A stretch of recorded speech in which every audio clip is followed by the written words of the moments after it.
इमरान खान हुकूमत का 1 साल मुकम्मल, मुआशी और इंतजामी महाजों पर कारकर्दगी मिसाली न रही। खारजा महाज पर कामयाबियां जरूर मिली। अपोजिशन आज यौम सियाह और हुकूमत यौम तशक्कुर मना रही है।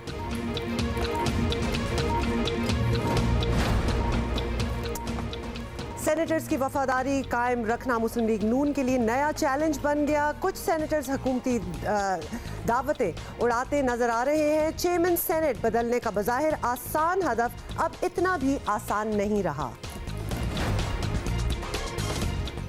और टेक्नोलॉजी की जद में कोई भी आ सकता है। शौकत यूसुफजई के बाद कैनेडियन पुलिस ऑफिसर को भी बिल्ली के कान लग गए।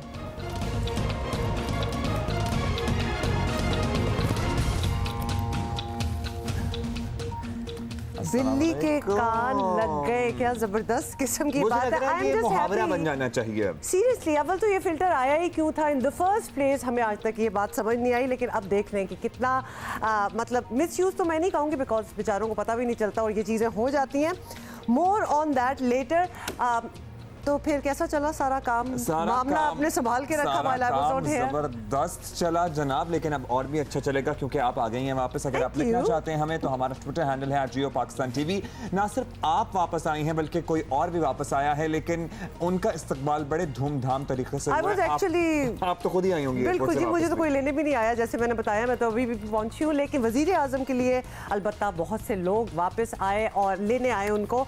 और आपको ये बता दें कि वजीर आजम इमरान खान अमरीका का दौरा मुकम्मल करने के बाद वतन वापस पहुंच गए हैं और अपने महबूब कायद को खुश आमदीद कहने के लिए PTI के रहनुमाओं और कारकुनों की बड़ी तादाद इस्लामाबाद एयरपोर्ट पहुंची। कारकुनों ने खूब जश्न मनाया। और अब्दुल्ला, सच बात तो ये है, थोड़ी सी कंफ्यूजन ही होगी कि एक्चुअली व्हाट्स गोइंग ऑन, क्योंकि माशाल्लाह बहुत से लोग आए हुए थे, रैलीज निकली हुई थी। Actually people had travelled from outside Islamabad to receive the prime minister. जब ओवरसीज पाकिस्तानी दुनिया के मुख्तलिफ हिस्सों से ट्रैवल करके अमेरिका आके वजीर आजम का इस्तकबाल कर सकते हैं, तो फिर हम क्यों ना करें। यहाँ पे आए हैं वजीर आजम वापस एक कामयाब सिफारती दौरे के बाद। जनाब, इस मौके पर भंगड़े भी डाले गए, ढोल की थाप पर रक्स भी किया गया और वेलकम होम PM के ट्विटर पर टॉप ट्रेंड बन गया। वजीर आजम इस शानदार इस्तकबाल पर बहुत खुश हुए और जाहिर खुश होने की बात भी थी। और इस मौके पर वर्ल्ड कप जीत कर आने वाला उन्होंने कहा कि उन्हें वक्त याद आ गया। उन्होंने एग्जैक्टली क्या कहा यह हम आपको सुनवाना चाहते हैं। मुझे ऐसा लगा कि मैं किसी बाहर दौरे से नहीं आ रहा, वर्ल्ड कप जीत के आ रहा हूं।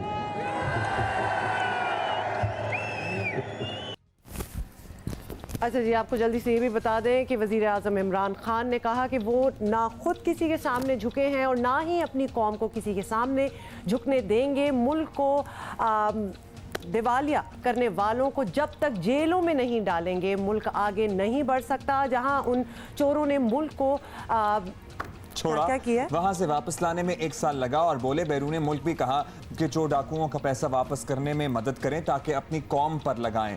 और यहाँ ये भी बात वैसे काबिल जिक्र है कि इस्लामाबाद में दफ़ा 144 नाफिज है, 4 से ज़्यादा लोगों के जमा होने पर पाबंदी है, लेकिन यहाँ तो 4 से काफ़ी ज़्यादा लोग। अच्छा, लेकिन इसकी आपको पता है कि उन्होंने बड़ी रीजनिंग भी दी है। कल मैं आजम सवाती साहब का एक क्लिप भी देख रही थी TV पे रात को, और उनका ये कहना था 144 जब लगती है तो वो तो उन चीज़ों के लिए लगती है जो कि नाखुशगवार होती हैं, ऑब्वियसली अनटूवर्ड इंसिडेंट्स होते हैं, खदशा पैदा होता है। बिल्कुल, लेकिन ये तो खुशी की बात थी। This was all in good faith और ऑब्वियसली इसमें खुशी थी। अब ये डिस्टिंग्विश करना तो ज़रा मुश्किल हो जाता है लोगों के लिए कि कौन खुशी के लिए जमा हुआ है कौन नहीं। बट अलबत्ता अल्हम्दुलिल्लाह call it was a great festive atmosphere, जैसे कि आप स्क्रीन्स पे देख भी सकते हैं। और वज़ीर आज़म को बड़े फूलों के हार भी पहनाए गए, आपने देखा था वो सारे क्लिप्स वगैरह। डांस वांस भी हुए और वज़ीर आज़म ने भी खूब विक्ट्री के साथ मनाया। वज़ीर आज़म भी बड़े अच्छे लग रहे हैं, he is looking very happy और ही लुक्स सैटिस्फाइड कि एक्चुअली वो जो करने गए थे, जो अचीव करने गए थे, वो उन्होंने कर लिया। So that was a good thing. Does. और जो इर्द गिर्द लोग हैं ना, उनके चेहरे के एक्सप्रेशन देख के पता लग रहा है कि वो वज़ीर आज़म को इस वक्त बता रहे हैं कि भाई आपने कमाल कर दिया, और सर्टनली कमाल किया भी। और जब आप वापस आए मुल्क में और आपको फीडबैक भी अच्छा मिले आपके इंटरनेशनल दौरे का, तो फिर आपका दिल भी जो है ना वो बड़ा हो जाता है। क्या होता है, आप फूले नहीं समाते। बड़े आप मुहावरे निकाल रहे हैं आज सुबह लेकिन सुबह। आज हमने मुहावरों में एक नया इजाफा किया, बिल्ली के कान लग गए। बिल्ली के कान लग गए। और अब हम इस मुहावरे को इंशाल्लाह आपको अपनी आम गुफ्तगू में यूज़ करके दिखाएंगे। लेकिन इमरान खान की मुल्क वापसी की बात तो हो गई है, अब ज़रा उनकी हुकूमत की सालाना परफॉर्मेंस पर भी बात हम कर लेते हैं। और इलेक्शन को 1 साल गुजर गया है, हुकूमत की परफॉर्मेंस कारकर्दगी कैसी रही, कौन कौन से चैलेंजेस दरपेश थे और हल कौन से हुए, दिलचस्प सूरत हाल है।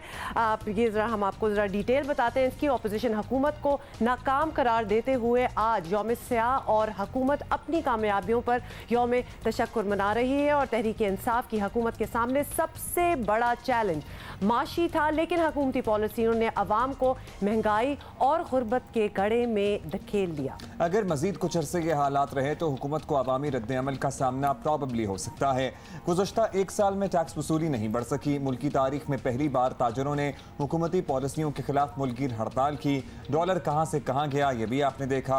अपोजिशन भी अवाम के जज्बात से वाकिफ है, यही वजह है कि वो आज यौम स्याह बाकायदा तौर पर हुकूमत के खिलाफ मनाकर तहरीक का आगाज़ कर रहे हैं। पार्लियामेंट में कानून साजी नहीं हो रही, काबीना में रद्दोबदल और वफाकी वज़रा के खिलाफ मुकदमात के बावजूद कार्रवाई न हुई। यकतरफा एहतसाब का तासुर मजबूत हुआ है।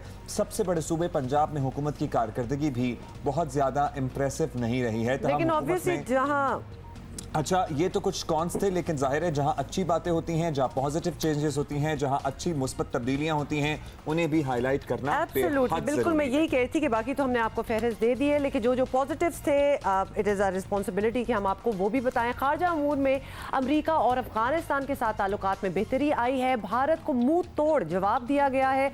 अंदरूनी सतह पर भी कबायली इलाकों के हालिया इंतखाबात में जो परफॉर्मेंस रही है, कारकर्दगी बुरी नहीं रही। और 2 रोज़ पहले आपको ये भी बता दें कि गोटकी से कौमी असम्बली की नशिस्त खो देना बहरहाल एक सियासी नुकसान था जिसको हम यहाँ मेंशन करते जाएं। ताहम तहरीक इंसाफ इंतखाबात में तारीखी फतेह और वज़ीर आज़म के दौरा अमरीका की कामयाबी यौम तशक्कुर मना रहे हैं। और ये भी वज़ीर आज़म कह रहे हैं कि जनाब अब तो मुल्क को सेटल डाउन करने में 1 साल लग गया, अब यहाँ से हम आगे बढ़ेंगे। हुकूमरान जमात पाकिस्तान तहरीक इंसाफ ने 25 जुलाई को यौम तशक्कुर मनाने का ऐलान किया और PTI के चीफ ऑर्गेनाइजर सैफुल्लाह खान नियाजी की जानिब से मरकजी और सूबाई तंजीमों को हिदायत जारी की गई हैं। तफसीलात के मुताबिक आम इंतखाबात 2018 में मुबैना धांधली के खिलाफ अपोजिशन की जानिब से 25 जुलाई को यौम स्याह मनाने के ऐलान के जवाब में हुकूमरान जमात पाकिस्तान तहरीक इंसाफ ने 25 जुलाई यानी आज के रोज़ यौम तशक्कुर मनाने का ऐलान कर दिया है। और इस सिलसिले में हमने आपको तफसील बता दी है, लेकिन इसमें हम जरा मजीद बात भी करेंगे। और हमें ज्वाइन करें सीनियर तज्जियाकार आरिफ निज़ामी साहब। निज़ामी साहब बहुत बहुत शुक्रिया, आपने हमें ज्वाइन किया है। इलेक्शन हुए 1 साल हो गया। निज़ामी साहब, तहरीक इंसाफ की बड़ी कामयाबी का दिन है आज। इस 1 साल में हुकूमत में आने के बाद तहरीक इंसाफ की जो परफॉर्मेंस रही, आप समझते हैं कि वो ठीक ट्रैक पर है? You are satisfied with it?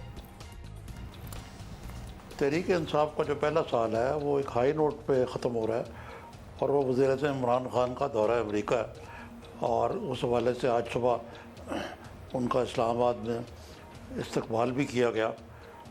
वो अपनी जगह पे है, लेकिन पाकिस्तान आने के बाद इमरान खान साहब को अपने 1 साल की स्टॉक टेकिंग करनी पड़ेगी। 1 साल में क्या खोया और क्या पाया।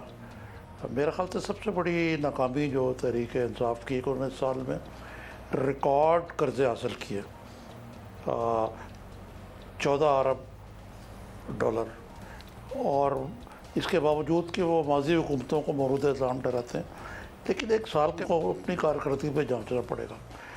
उन्होंने IMF के प्रोग्राम में मुजरमाना गफलत की लेतोलाल किया, उनको अपनी टीम बनाने में प्रॉब्लम हुआ और इकनॉमिक टीम जो है उनको सारी की सारी वो बदलनी पड़ी मिड स्ट्रीम। तो इस सूरत हाल में देखा जाए तो इस वक्त जो ना तो आपकी बिजनेस चल रही है ना इकॉनमी चल रही है। IMF का पैकेज आ चुका है, महंगाई ज़ोरों पे है, बेरोज़गारी जो है ज़ोरों पे है।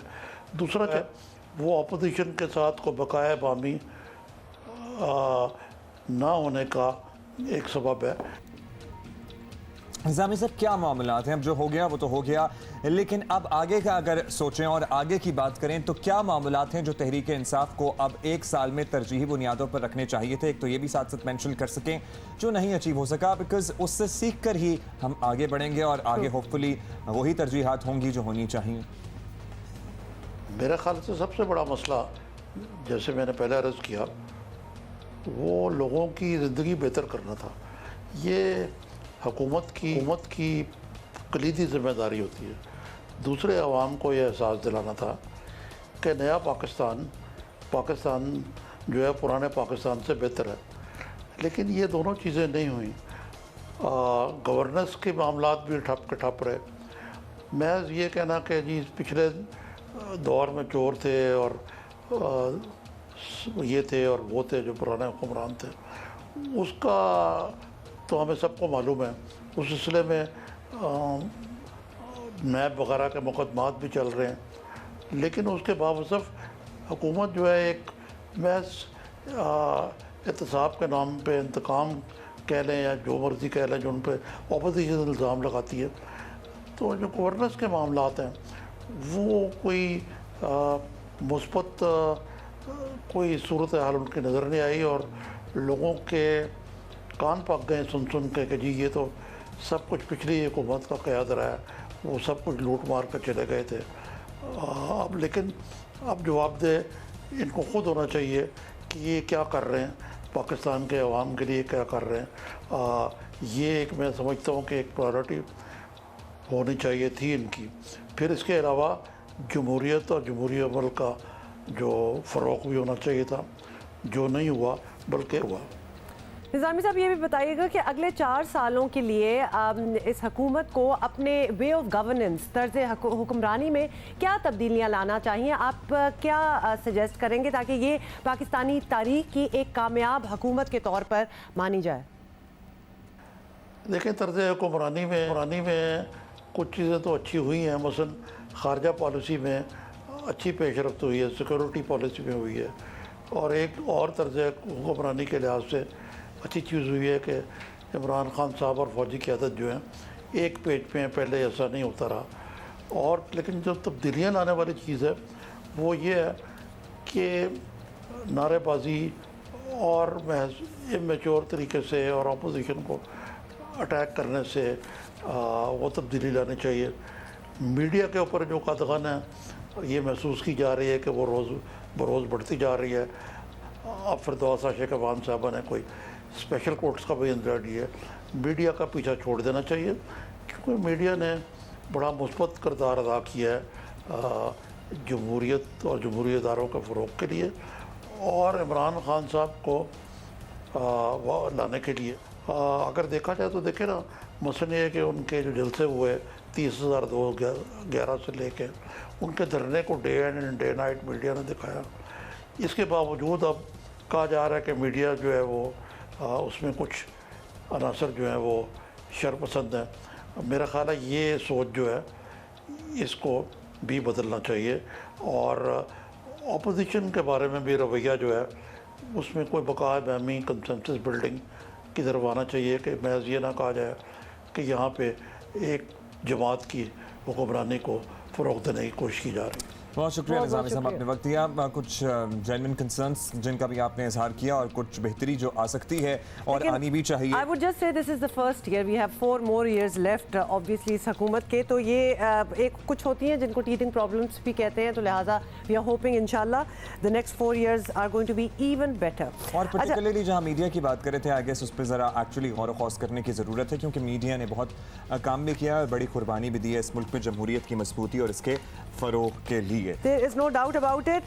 Moving on, let us move on। और अब्दुल्ला को एक खबर बताने का, सुबह से हम वो बिल्ली के कान लग गए। बिल्ली को नहीं, बिल्ली को तो लगे ही हुए, लगे ही हुए, बिल्ली के कान लग गए। किसी और को लग गए, अब बता दें। हाँ ये बाय द वे आपको लग रहा होगा हम वो पुरानी वाली बात कर रहे हैं पेशावर के मिनिस्टर की, उनकी भी बात होगी लेकिन किसी और के साथ भी हो गया।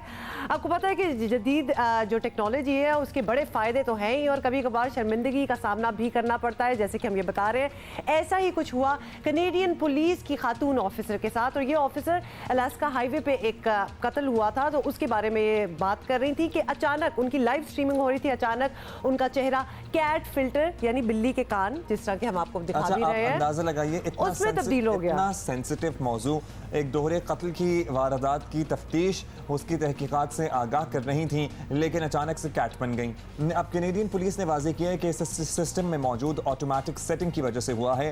कैनेडियन पुलिस ने आवाम से इस पर माजरत भी की है। आपके जो वहाँ सिस्टम्स चल रहे हैं अपने ऑफिस वगैरह में, और ख़ास तौर पे अगर आप पब्लिक फिगर हैं और आपका पब्लिक डीलिंग है, तो मेक श्योर कि आपके सिस्टम्स जो हैं clear of this technical error. Used Facebook messenger and live streaming quite a few times, लेकिन कभी नहीं हुआ। वो तो उस पर कुछ सेटिंग करनी पड़ती है, जिससे या तो कोई और इससे पहले मोबाइल फ़ोन या जो इससे भी वो स्ट्रीमिंग हो रही थी कोई ये कर चुका था, एज इन कोई घर में किसी को बिल्ली बन के दिखा रहा था, तो उसी मोबाइल से फिर उन्होंने स्ट्रीमिंग शुरू कर दी। You have to be deserving for it, मतलब हर किसी को नहीं कैट फिल्टर लग रहा होता है एमी, यू हैव टू, हर किसी को नहीं बिल्ली के कान लग जाते हैं। अच्छा, अब तो लगता है कि हम लोग यूज़ करेंगे ये टर्म। अच्छा जी, आपको ये बताएं कि बहुत कुछ हो रहा है वैसे दुनिया में, जैसे कि एक अमरीकी खातून है, रेस्टोरेंट में खाना उन्होंने खाया, सारे खाते हैं, लेकिन खाना खाने के बाद उनको जेल होगी। अब आप पूछेंगे भाई जेल क्यों होगी, तो आपको बता दें कि हुआ क्या। खाना खा रही हैं आजकल। तो हुआ ये कि फ्लोरिडा में खातून ने खाना खाने के बाद वेटर को टिप करना था, और कोई $10-20 उन्होंने टिप नहीं किया, बल्कि $5,000 की टिप दे दी, जो कोई बनते हैं 6-6.5 लाख पाकिस्तानी रुपए ऑलमोस्ट। ठीक है जी, और हाँ 5.5 लाख से ज़ायद तो बनते ही हैं, और इसके लिए इन्होंने अपने क्रेडिट कार्ड या अपने डेबिट कार्ड से थोड़ी दिए पैसे, ज़ाहिर है इन्होंने अपने दोस्त का क्रेडिट कार्ड इस्तेमाल किया। दरअसल खातून ने ये हरकत अपने दोस्त से बदला लेने के लिए की थी। मुझे लग रहा है कि दोस्त नहीं, कोई इश्क माशूकी का चक्कर था। पुलिस के मुताबिक हुआ ये है कि खातून को इसके दोस्त ने जहाज का टिकट खरीद कर देना था, जो कि उसे नहीं दिया, तो वो जी नाराज हो गई। उन्होंने कहा ये कैसे हो सकता है, और फिर उन्होंने कहा अब बच्चू मैं बताऊंगी कि क्या करना है, तो क्रेडिट कार्ड लिया और मतलब किसी और चीज में वैसे अब्दुल्ला यूज कर ली थी 5,000 की टिप। मुझे ये लगता है कि कोई दुकान नहीं मिली थी इसके। हसीना का अपने महबूब से बदला लेने का अनोखा अंदाज है। I can't believe मैंने आपको 1 हफ्ते के लिए छोड़ा है, अब आपने अभी तक ये लफ्ज़ नहीं छोड़ा महबूब, पिछले महीने से आप लगे हुए हैं। What is up with Abdullah and महबूब? कुछ दिन पहले मैंने वो नाच ना जाने भी देखा था ना, अनवर मकसूद साहब का लिखा हुआ, तो उसमें भी महबूब साहब थे, तो इसलिए भी मेरे दिमाग पे जरा ये नाम चढ़ा। अच्छा जी, एक और खबर और जिसके बारे में हमने नज़र भी रखी हुई है इस पे, and we are very interested कि इसका होता क्या है, क्योंकि this was quite a tragedy. आपको याद दिला दें कि आतिफ रमज़ान केस में एक और मोड़ आ गया है, दहशत गर्दी की दफात शामिल कर दी गई हैं, और अब इस मशकूक कारोबार से मुंसलिक अफराद मुकम्मल छानबीन के लिए तैयार हो जाएं। आपको हम थोड़ा सा पीछे लेके जाते हैं। निजी टीवी के एंकर समेत 2 अफराद के कत्ल का मुलजिम आतिफ जमान जुडिशल रिमांड पर जेल में है, और पुलिस ने मुलजिम आतिफ जमान के खिलाफ मुकदमे में इंसदाद दहशत गर्दी की दफ़ा भी शामिल कर दी है। और आतिफ जमान का कहना है कि उसके पिस्तौल में 7 गोलियां थीं। खिजर पर सबसे ज़्यादा गुस्सा था, जिस पर मैगजीन में मौजूद तमाम गोलियां फायर कर दी। तो मुझे जानते थे लोग, तो मैं उनसे टायर ख़रीद के वहाँ भिजवा देता, बिल बनाता था 500-200 रुपये अपने रख के, उनसे माल उठाया और आगे भेज दिया। जैसे ही मेरे पास किसी ने 10 लाख रुपए दिए, तो वो अगली बार आता था तो मैं उसको 2 लाख रुपया प्रॉफिट का दे देता था, 10 लाख दोबारा री इन्वेस्ट हो जाता था अगले 2 महीने पे। लेकिन ये सिर्फ पैसों से ही पैसे करके दे रहा था, जैसे आपने दे दिए तो इनको दे दिए, इनके दे दिए तो उनको दे दिए, कोई सोर्स ऑफ मीडियम नहीं। हाँ, पैसों से ही पैसे करके दे रहा था, यानी वही कि आपने पैसे दिए तो दूसरे के पैसों से आपको प्रॉफिट दे दिया, और फिर दूसरे के पैसों से तीसरे को प्रॉफिट दे दिया। 9 जुलाई को कराची के इलाके डिफेंस में निजी टीवी के एंकर मुरीद अब्बास और खिजर हयात को उनके दोस्त आतिफ जमान ने कारोबारी लेन देन पर फायरिंग करके कत्ल कर दिया था। मुरीद अब्बास और उनके दोस्त का कत्ल तफ्तीश के बाद एक बड़े मालियाती स्कैंडल में तब्दील हो गया है।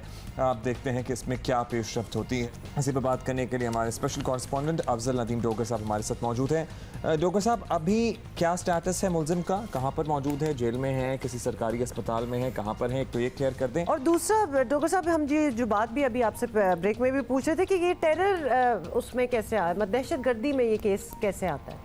एक तो ये मुलज़म जुडिशल रिमांड पे है, जैसे कि आपने खुद बताया कि वो जेल की तहवील में है, और दूसरी बात कि जो इंसदाद दहशतगर्दी की दफ़ा 780 जब ये बनाई थी, उसमें यह था कि किसी मुलज़म का या किसी मुलज़मान के ग्रोह का या ग्रुप का ऐसा कोई एक्ट जिससे जो स्टेट के ख़िलाफ़ हो और जिससे दहशत फैले, हकीकत में उस एक्ट से दहशत, जिस वक्त वो काम कर रहे हैं उससे उसकी दहशत फैले, वो एक था तशरीह। लेकिन इसमें हुआ ये कि इससे माजी में एक रवायत बढ़ती गई, एक दो कत्ल के वाक़यात ऐसे हुए, जैसे कि रेंजर्स के हाथों एक नौजवान सरफराज मर्डर हुआ, उसके ऊपर भी बाद में जो है वो अदालत में ये सबमिट की गई अदालती हुक्म के ऊपर ही, और उसके इसी तरह एक शाज़ेब कत्ल केस था, उसमें भी 780 बाद मिल गई। अब इसमें भी ये बड़ी एक दिलचस्प वो है, मालियाती, बहुत बड़ा मालियाती स्कैंडल है, सिर्फ 2 लोगों के कत्ल की वो नहीं है, इसमें और लोगों का भी इंटरेस्ट है। तो जो तफ्तीशी अफसर है उसके ऊपर होते हैं ये सारी चीज़। लेकिन मुझे बड़ी दिलचस्प हुई कल जब ये खबर हम तक पहुंची और मैंने फिर बात की, तो इसमें अंदरूनी कहानी ये कि एक डील हुई थी, यानी कि कत्ल का, दोहरे कत्ल का एक मुकदमा जिसमें आप दहशतगर्दी भी शामिल कर रहे हैं। पुलिस का जो तफ्तीशी अफसर है अतीकुर रहमान, एक डील थी कि आपने कोर्ट के अंदर जो है वो 164 का जो स्टेटमेंट होगा उसमें आपने मन वही चीज़ बता देनी है। 164 का statement for anybody like us and those who are watching us. देखिए, जो हमने अभी ऑडियो क्लिप सुना, वीडियो क्लिप सुना, इसी तरीके से ऑडियो स्टेटमेंट्स हैं, वो मीडिया के सामने खड़ा होकर कोई स्टेटमेंट दे दे, उनकी कोई वैल्यू नहीं। जाहिर है जो कोर्ट में बात करेगा वही उसी की लीगल अहमियत। दफ़ा 164 का जो बयान होता है उसमें मजिस्ट्रेट के रूबरू पेश किया जाता है, फिर उसको कुछ देर के लिए वहाँ तना छोड़ा जाता है, मजिस्ट्रेट उसको समझाता है कि आपके इस बयान से ये चीज़ें हो सकती हैं, लिहाजा आप सोच समझ के बयान दो। तो वो जो बयान देता है ना, वो केस में वो एक इम्पॉर्टेंट चीज़ होती है। अब इसमें जो बयान इसने जो पुलिस जो रटा रही थी, अभी हम कह रहे थे कि मैं बड़ा पशेमान हूँ, फांसी भी हो जाए, ये हो जाए, तो ये सारी चीज़ें वो हैं जो तफ्तीशी अफसरान हम तक पहुँचाते हैं। मतलब वो उस तरह काउंट नहीं करती जो वो काउंट करती हैं जो मजिस्ट्रेट के सामने, मजिस्ट्रेट के सामने, उसकी वैल्यू कोई नहीं है। इसने कहा कि मैं बड़ा परेशान और पशेमान दोनों ही। नहीं, कोर्ट में तो बिल्कुल मुकर ही गया ना। ये तमाम स्टेटमेंट जितने भी उसने देता रहा, पशेमान हूँ, ये पैसे लिए इतने पे इतना, कुछ बात ही उसने नहीं की। उसने कहा कि जी मैं कोई एतराफ़ी बयान नहीं देना चाहता, मैं इस केस जो मेरे ऊपर स्टेट ने बनाया है, जब पुलिस ने बनाया है, मैं उसका सामना करूंगा। एक इस टाइप की एक बात की, यानी उसने वो जो एतराफ़ी बयान का जो वादा हुआ था उसके साथ कि आप एतराफ़ी बयान मनवान दे दो। हाँ, कि आप जब पूरी दुनिया के सामने और पुलिस अफसरान और मीडिया के सामने मान रहे हैं कि आपने इन 2 अफराद को कत्ल किया है, तो आप अदालत में जाके नहीं स्टेटमेंट जज के सामने बोल दो तो हम आपके ऊपर ये बाकी रियायत देंगे। मकसद एक डील की बात की। जब उसने वो स्टेटमेंट नहीं दिया तो पुलिस को एकदम गुस्सा आया। जो एसएसपी हमारे जो तफ्तीशी अफसर है, इसके छुट्टी उन्होंने ऑलरेडी ली हुई थी, वो रुखसत हो गए 10 दिन के लिए।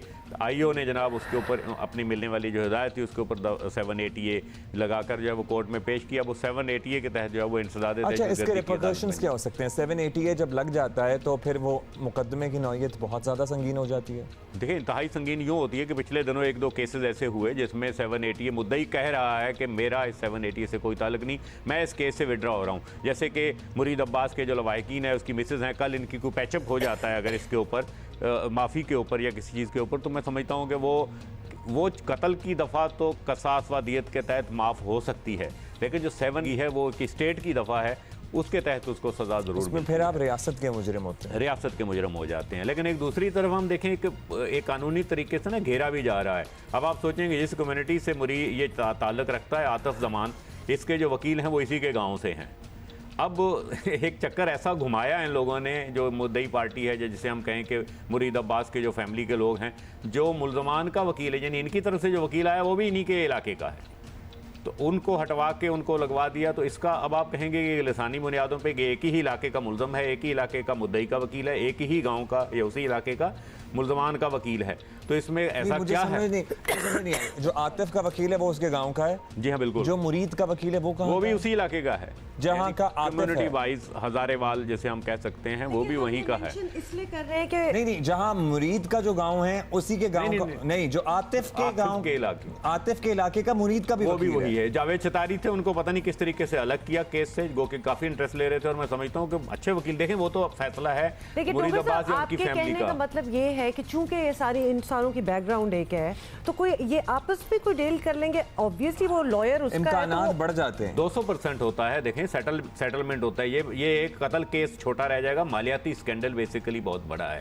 उसके पास अपना पैसा नहीं है आतिफ जमान के पास कि उसको तकलीफ हो किसी के ऊपर निशावर करते हुए या किसी को देते हुए। वकील को अगर इधर से मांगे तांगे का पैसा है ना इधर सारा। ये वो चीज़ें मैं समझता हूँ असरअंदाज होती हैं। मुझे कुछ फ्यूचर अच्छा नज़र नहीं आता। 780 लग गई है, इससे कुछ बेनिफिट होगा, कुछ अरसा मजीद वो 2-3 साल 4 साल जेल में रहेगा, बेल नहीं होगी या कुछ वो उसके लेकिन खिलाफ इसको होगा। मंतकी अंजाम तक तो मंतकी पहुंचना चाहिए। अंजाम तक इसको पहुंचना चाहिए। और जो दूसरी बात है, इससे जुड़े जो लोग हैं हज़ारों की सैकड़ों की तादाद में हो रहे हैं, 300 या 350 के करीब लोग हो गए हैं। एक तो 16 या 32 की 26 की एक लिस्ट पुलिस दे रही है जो कि इन लोगों की इन्वेस्टमेंट है। यही नहीं, इसके अलावा इनके पीछे बहुत लोग हैं। पर्सनली हम तक जो मैं जिन तक पहुंचा हूं तकरीबन 100 के करीब लोग ऐसे हैं जो इस केस से जुड़े हुए हैं, जिन्होंने बराह रास्त। और बड़ी एक दिलचस्प बात इसमें ये देखने में आ रही है कि बैंकों के जरिए पेमेंट्स हुई हैं मोस्टली, कि बैंकों के चेक दिए हुए हैं। उसने 1 लाख यानी कि 10 लाख का किसी खातून को चेक दिए तो 10,80,000 का उसने उसका रिफंड वापसी का चेक दिया, जो कि अब रिफंड नहीं हो रहे तो बैंक से वो सारे चेक बाउंस होना शुरू हो गए। बहुत शुक्रिया आपका बहुत हाजिर नदीम शुक्रिया। डोगर। बड़ा कॉम्प्लिकेटेड केस है, लेकिन होपफुली कोई सुलहनामा ना हो, कोई सेटलमेंट ना भाई हो। सुलहनामा वैसे भी आई मीन इसने कत्ल किए हैं। आपको पता है ना, दबाव बहुत होता है, फिर बहुत से ओछे हथकंडे भी इस्तेमाल किए जाते हैं कि जी तुम्हारा तो छोटा सा बेटा है या कुछ भी, आप हमारा सोसाइटी है, हमें सबको पता है कि किस तरह से सब कुछ होता है। लेकिन होपफुली कि ये मुल्जिम अपने अंजाम तक पहुंचे। But that's the thing, अभी हम बात भी कर रहे हैं तो लगता है ये कॉम्प्लिकेट हो रहा है। It's a very simple matter दो, मतलब आप ऑब्वियसली बैकग्राउंड वगैरह में भी जाएं, बट कत्ल तो हुए हैं और इसी ने किए हैं, तो लिहाजा it should be a very open and shut case. But anyway हम इसको फॉलो करते रहेंगे। Open and shut case as far as murders are concerned. मालियाती स्कैंडल कॉम्प्लिकेटेड है, उससे आप छानबीन करते रहें। मर्डर को तो एक तरफ रखें आप। अभी हम आगे बढ़ेंगे और जनाब अदाकार मोहसिन अब्बास हैदर का मामला भी जो है वो अभी ठंडा नहीं हो पा रहा है। और वैसे बहुत सारे लोग you know, because this is sort of same fraternity. Personally भी अगर आपकी भी किसी से बात हुई हो और अगर हमारी भी किसी से बात हुई हो, वो तो और बिल्कुल नाजिश ही- के जानने वाले भी बहुत सारे हैं। सो almost everybody in the industry knew कि Mohsin is having an extramarital affair allegedly, और इनके domestic issues हैं। अच्छा जी, आपको इस वक्त हम क्या बता रहे हैं ये भी बता दें कि अदाकार मोहसिन अब्बास हैदर की जानिब से उनकी अहलिया फातिमा सुहेल पर तशद्दुद और झगड़ों की खबरों पर शोबिस सितारे अपनी जो है राय वो उनका इजहार तो कर ही रहे हैं थ्रू आउट। अगर आप देख रहे हो सोशल मीडिया पे ये बातें चल रही हैं।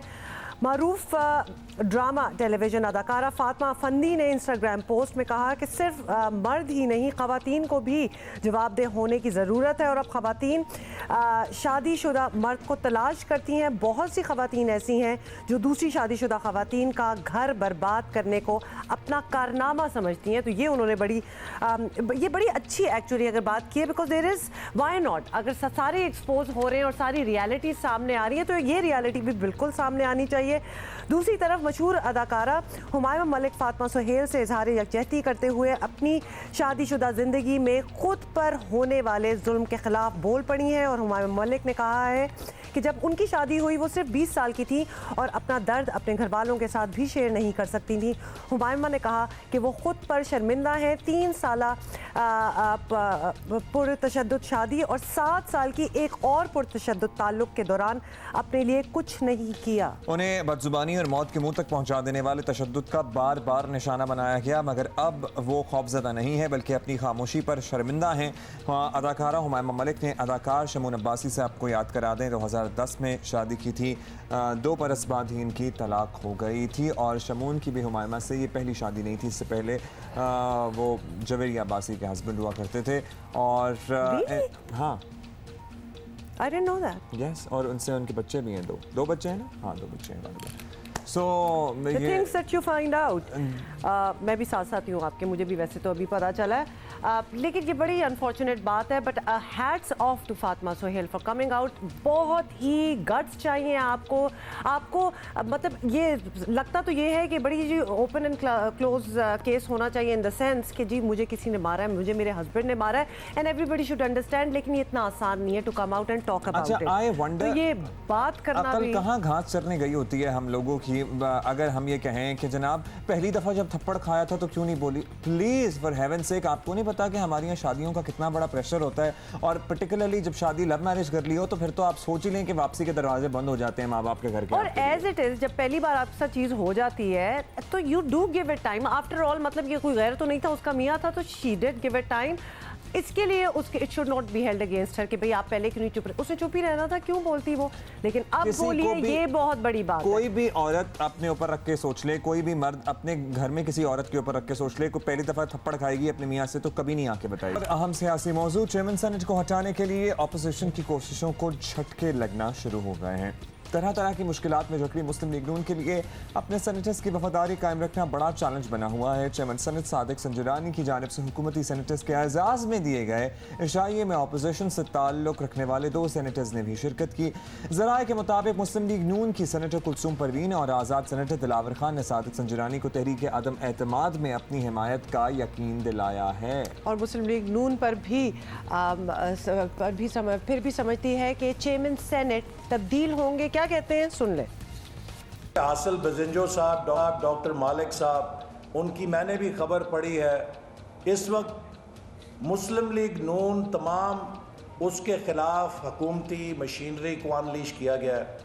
इसी तरह एंटी करप्शन डिपार्टमेंट को जाके इमरान अहमद न्याजी ने लाहौर में कहा, पंजाब एंटी करप्शन डिपार्टमेंट को, कि हर ज़िले के अंदर मुस्लिम लीग नून के जो MPs हैं, जो MNAs हैं, उन्हें हॉर्स ट्रेडिंग करने के लिए झूठे मुकदमात में फंसाओ और उनकी वफादारियां कराओ। और बिलावल भुट्टो जरदारी को भी यकीन है कि हासिल बजिंजो ही ऐवान बाला के सरबराह होंगे। पैसा ऑफर किया जा रहा है। मैं फ़ख्र के साथ कह सकता हूं कि हमारे उम्मीदवारों ने इनकार किया है, पैसा नहीं ले रहे हैं। लेकिन मैं सबको कहना चाहूँगा, पूरा सेनेट को कहना चाहूँगा कि इनका पैसा आप ले लो, वोट हमें दे दो।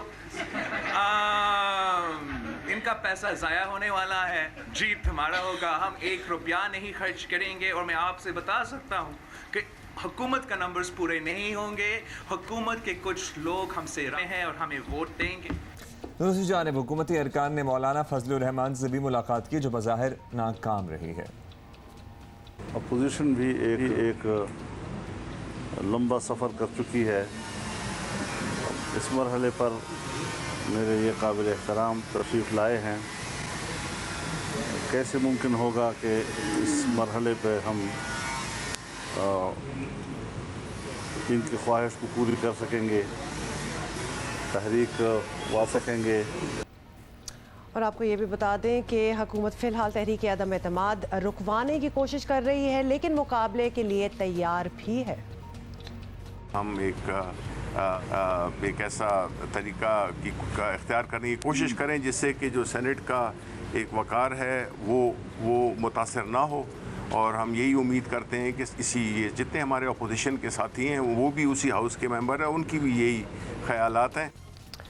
चेयरमैन सेनेट के खिलाफ अपोजिशन की तहरीक अदम एतमाद, सदर मुमलिकत ने ऐवान बाला का इजलास 1 अगस्त को बुला रखा है। और इसी पे 1 अगस्त को पता लग जाएगा, दूध का दूध और पानी का पानी हो जाएगा। मुस्लिम लीग नून के सेनेटर अब्दुल क़य्यूम साहब से बात करेंगे, उनसे मालूम करते हैं कि भाई वो तो बड़े पुरएतमाद हैं, लेकिन अगर कुछ और हो गया तो क्या होगा। बहुत शुक्रिया आपका अब्दुल क़य्यूम साहब। बताइएगा कि पार्टी के सेनेटर पार्टी पॉलिसी से अलग होकर वोट डालें तो ज़ाहिर कमज़ोरी तो पार्टी की मानी जाएगी। अब तहरीक अदम एतमाद के नताइज, इसका रिजल्ट आप लोगों की ख्वाहिशात के खिलाफ निकले या उसके मुताबिक ना निकले तो फिर इसकी रिस्पॉन्सिबिलिटी भी कबूल की जाएगी।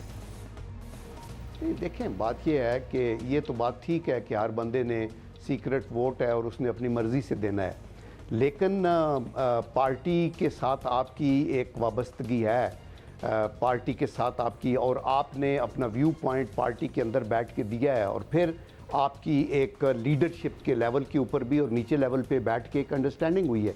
तो आई एम श्योर कि रिज़ल्ट्स अपोजिट इसके अंदर सवाल ही नहीं पैदा होंगे ताकि होंगे। और दूसरा ये है कि जमहूरियत के अंदर आप अपनी फ़ाइट करते हैं।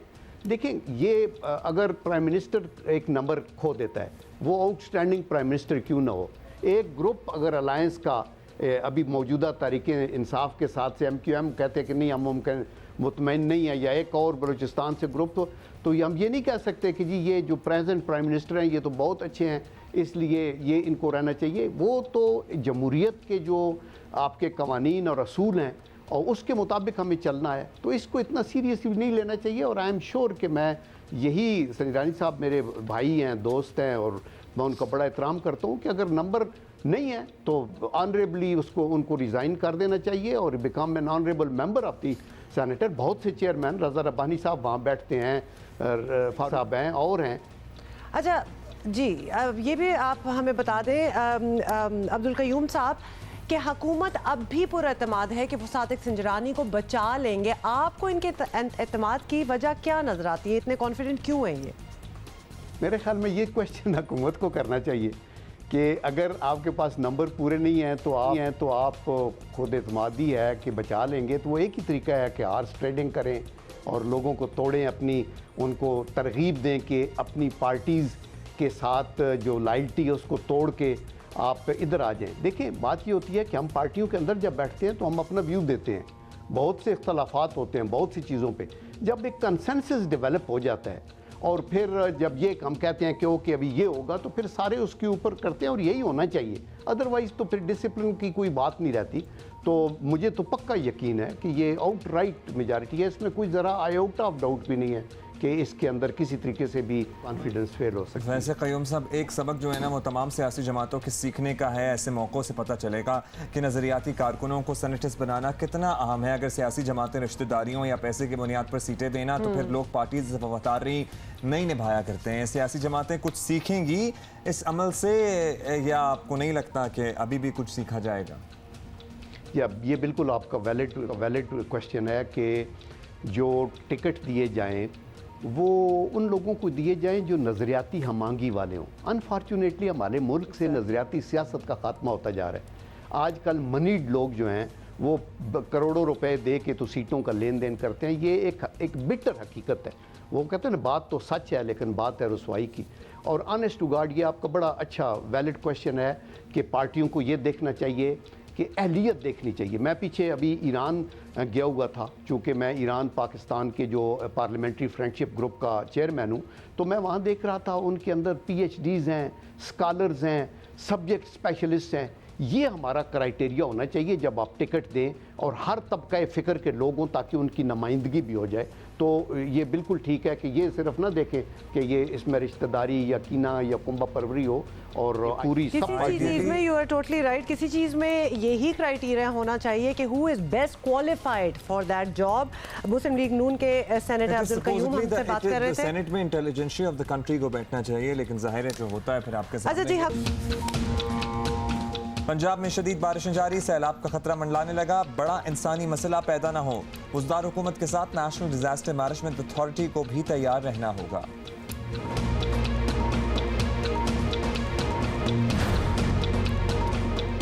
इस्लामाबाद में 14 अगस्त से प्लास्टिक की थैलियों के इस्तेमाल पर मुकम्मल पाबंदी होगी। ऐलान तो बड़ा अहम है, लेकिन फैसले पर अमल हो तो बात बने। और नौजवान क्रिकेटर इमामुल हक पर एक वक्त में कई लड़कियों को बेवकूफ़ बनाने का इल्ज़ाम, मामला क्या है जायजा लेंगे।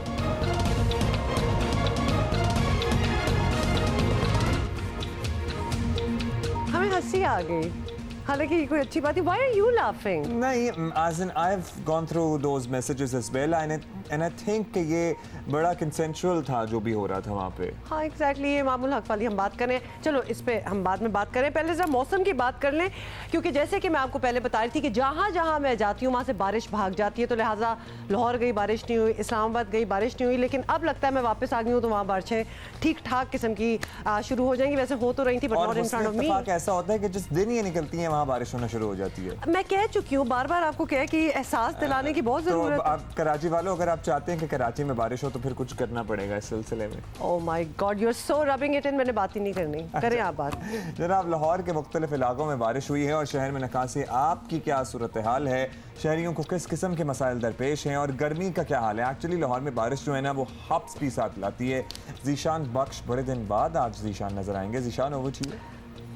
जी बिल्कुल, लाहौर में सुबह से बारिश का सिलसिला वक्फे से जारी है और अब ये जो बारिश थी ये शहरियों के लिए मुसीबत बनती दिखाई दे रही है, क्योंकि शहर की मुख्तलिफ जो अहम शाहराएँ हैं उन पर पानी खड़ा होना शुरू हो गया है। ताहाल वासा का अमला दिखाई नहीं दे रहा। गो के ज़िला इंतज़ामिया और पंजाब हुकूमत की जानिब से मानसून के हवाले से कहा गया था कि तीसरा स्पेल आज से शुरू होगा, तो सड़कों की जो ट्रैफिक है उसको बहाल रखने के लिए पानी की निकासी का इंतजाम किया जाए। इस वक्त अगर हम आपको दिखाएं तो ये शहर की अहम शाहरा है, इसके ऊपर आप बारिश का पानी देख सकते हैं और इस पानी के अंदर ये चलती ट्रैफिक यकीनी तौर पर लोगों को जो दफातर जाने वाले हैं उनको मुश्किलात का सामना है। साथ ही साथ इस बारिश का जो सिलसिला है ये अगले 3 रोज़ तक जारी रहेगा और महकमा मौसमियात का कहना है कि ये कभी हल्की बारिश होगी तो कभी तेज़ होगी।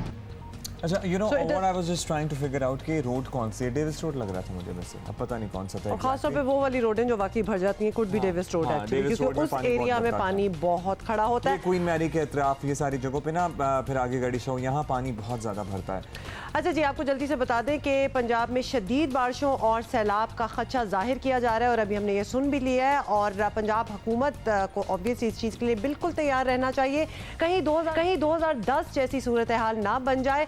रवां बरस मानसून सीज़न के दौरान तबाहकुन सैलाब आने का अलर्ट जारी कर दिया गया था और इस मरतबा मानसून सीज़न गुज़िश्ता बरसों के मुकाबले में ज़्यादा तवील और शदीद होगा और मुल्क के कोई 49 अजला हैं, 49 अजला सैलाब से मुतासर होने का खदशा है।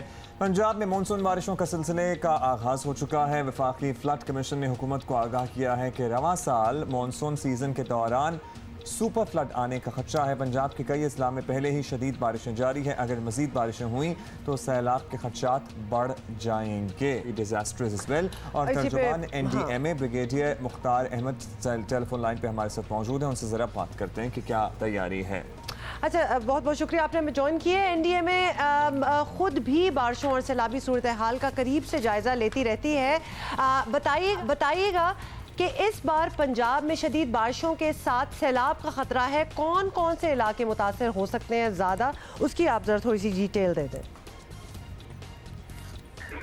NDMA with the support of Pakistan met department early warning लेके और लोगों की अवेयरनेस के लिए जहाँ पे ज़्यादा बारिशें या फ्लड का खतरा होता है वहाँ पे डिसेमिनेट करते हैं। जो इस हफ्ते पाकिस्तान मेट डिपार्टमेंट ने अर्ली वार्निंग दी है और फोरकास्ट किया है, उन्होंने बताया है कि 24 तारीख से एक सिस्टम अरेबियन सी की वाली साइड से एंटर हो रहा है पाकिस्तान में, जो कि जुम्मा और हफ्ता वाले दिन हमारे जो ऊपर के इलाके हैं कश्मीर के, GP के, रावलपिंडी डिवीजन, गुजरांवाला डिवीजन और लाहौर डिवीजन में बारिशों का इम्कान है, जिसमें 2 या 3 हैवी स्पेल होंगे।